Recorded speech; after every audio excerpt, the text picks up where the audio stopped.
VCs don't give feedback directly because they don't want to hurt the founder's feelings. Some take it to the heart. Some are open or collaborative about it, but some will continue to push you. So I've seen all the different variations of founders that have reacted differently to feedback.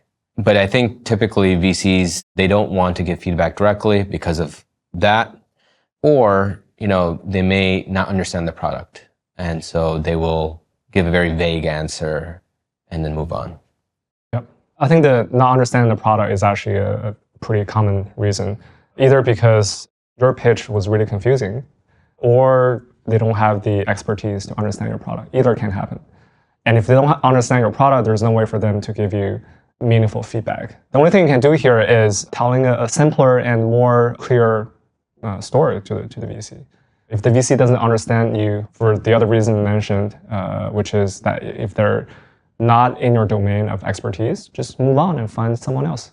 So in a way, like in reality, the feedback should be like why you as a founder should not care about VC feedback if many times VCs don't have domain expertise. Yep. Yes. So a lot of founders take rejections personally, and they feel really bad after 50 consecutive rejections. They feel like there's something wrong with them. Sometimes, yes. In fact, a lot of times, yes. It is because the idea sucks or the pitch sucks. But sometimes it's because the VCs, they don't have your domain expertise. They don't understand you. Or because they pass on you for really dumb reasons. And in those cases, there's nothing wrong with you. It's really the VC. There's VCs that will be very, very proactive, and they will give you all of the right reasons on why they passed. And so some of the prominent VCs do this today is they write a very long email, but they're very descriptive of reasons why they're passing. And there are those that don't reply back or send any message to confirm or decline the investment. And this is what we call the term ghosting.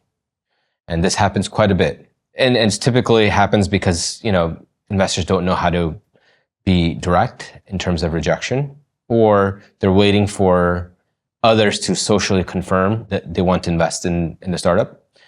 And so they'll put the investment on a holding period, and they'll wait for some of these signals to form before they formulate their own decision. So how should founders not burn bridges with investors after they get rejected and keep them in the loop to keep those relationships alive until the investor is ready?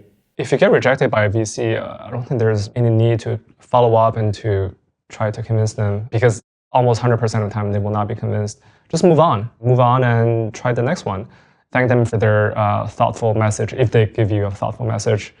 And ask them if they want to be kept in the loop and be updated, like receive updates from you about your future progress.